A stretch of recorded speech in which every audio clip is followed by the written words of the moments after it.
Hello students, let's consider this 11th question. It says a thin plate A of mass m is fixed on the upper end of the spring and the lower end of the spring has been fixed with the ground. Equilibrium situation, the spring is compressed by amount x naught.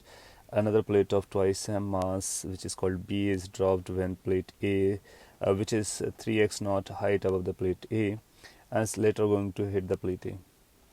And then after the system moves downwards, reaches to the lowest position, both plates then rebounds upwards. We need to find the maximum height above the initial position of plate A when up to which the plate B is going to rise up. So supporting picture is over here. So let's write something on this picture. Initially this was the location of A, and m this mass of this plate A was m. Spring constant, let's assume x, and it is at equilibrium, right? So there has to be force balance. So mg force downside must be balanced by kx force upside. So downside we're going to find that downside it is going to experience an mg force, and upside it's going to be kx naught. I'm writing directly over here. So in solution we will have one relation. So first relation comes out like kx naught must be equal to mg. We will use this relation wherever the need will arise. So I'm rewriting it. Kx naught is equal to mg, equation number 1. Moreover, there's another block which is having mass twice m, B, which is at a distance 3x naught above. Now in this case we can think of this as equilibrium position, and we can think of let's say draw it a little bit proper. So let's say this position is x naught, meaning is this was the natural length position of spring, and this is going to be 2x naught, so that total distance becomes 3x naught. Now when you release this, B is going to flow down or fall down and going to come to A, close to A, then hit A. So that hitting condition we need to see, and that hitting condition is basically trying to tell us that there's going to be collision. So let's say just before hitting the situation is this plate B and plate A, and just after hitting this is going to be like plate B and this is going to be plate A. They will move together. So this is just before hitting, just before collision, and this is just after the collision. Initially this A was at rest and this B was moving. Let's say this is moving with velocity v or something, let's say v naught, velocity downward, or we can think of this as u, velocity downward. Then after this A and B, they are going to move together with the same velocity. Let's say that same velocity is v naught. So first of all we need to find what this combined velocity is with which the these plates are going to move down. So what we can do in this collision, we can go for the linear momentum conservation. So this was the force balance equation for A. Now we are using linear momentum conservation as per this figure in the vertically downward direction. Okay, you will feel that to apply this linear momentum conservation, we should have net force 0 in that direction. Yeah, of course, absolutely correct. So we need to make sure that this is there, or approximately there.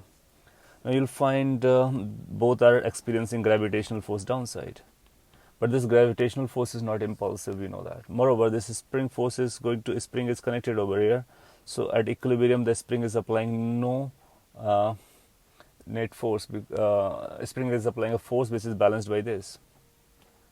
Okay, so spring force is balancing the gravity. Moreover, if the jerk comes in, then the spring is not going to have impulsive reaction, because the spring will start compressing, right?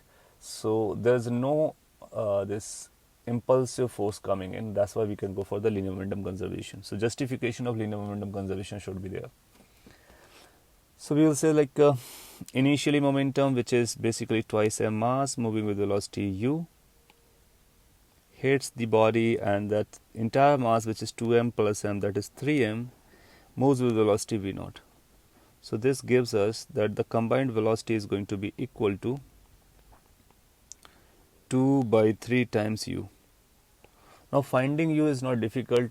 This is like free fall from a height given to us, which height is 3x naught.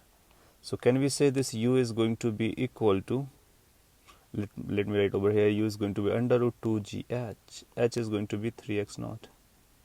So u is basically root 6 gx naught. So we can write it as 2 by 3 square root of 6 gx naught. Making sense? So that's, we can call equation number 2. So we got equation number 1, equation number 2. Now what after this collision? After this collision, these two plates will move downward direction, compress the spring, and then the spring will be bouncing back. Now then after, you will find gravitational force and spring forces are going to be there, so we can go for the mechanical energy conservation. We can say energy remains conserved. So when this entire system returns back, you will find they will have the velocity v naught in the upward direction at the same condition where a was, or at the same position where a was there initially. Because of the energy conservation, we can claim so.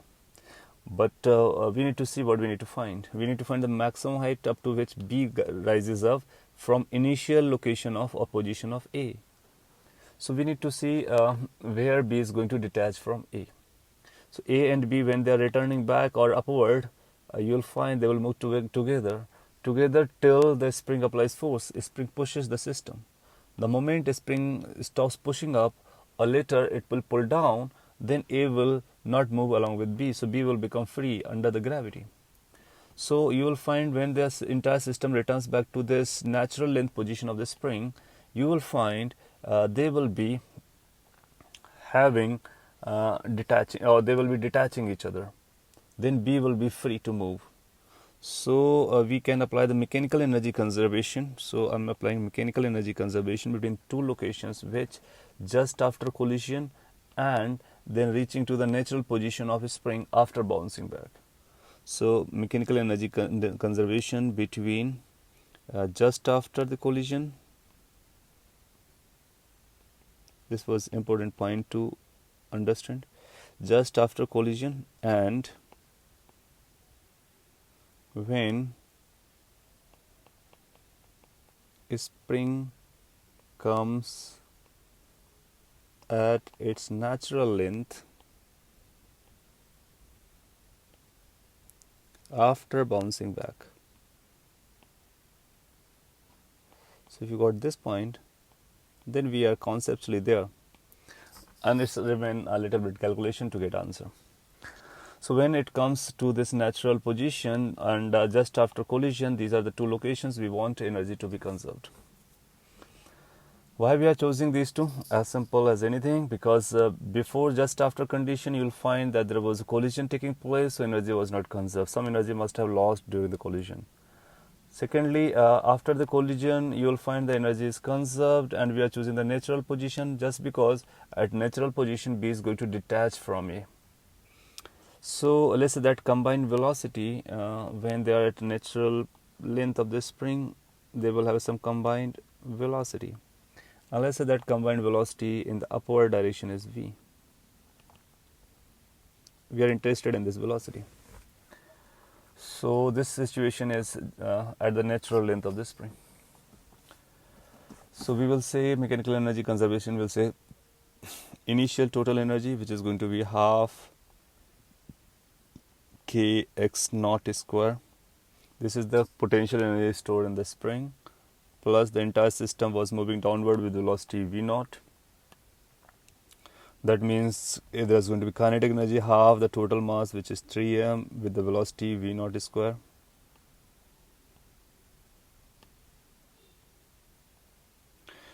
And then after, we will go to the final situation when it comes to the natural length of the spring energy vanishes.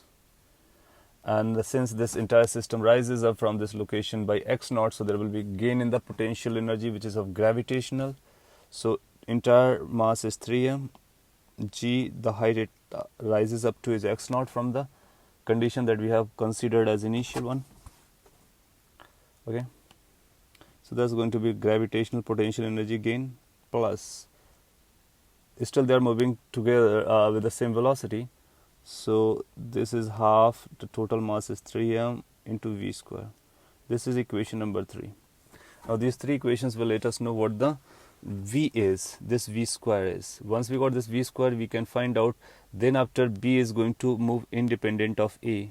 That means b is going to move in under gravitational, just like a particle in the vertical motion, and it will fall down. So how much the height it is going to rise, we can easily calculate. So let's first find v square. How to get v square? Let's put kx value as and this v naught value. So first, second values we can place on the equation number 3. So let's simplify this. First, second, third simultaneously. This will become half mg. There will be x naught remaining plus. Let's put the square of this. So when we square of it, it's going to be like half 3m v square, which is going to be 4 by 9 into 6 gx naught is equal to, this is 3m gx naught, and this is 3 by 2 m v square. Now you'll find that m is getting cancelled out from all both sides, and or you can combine these 3 terms together because they are mgx naught. So this is half mgx naught.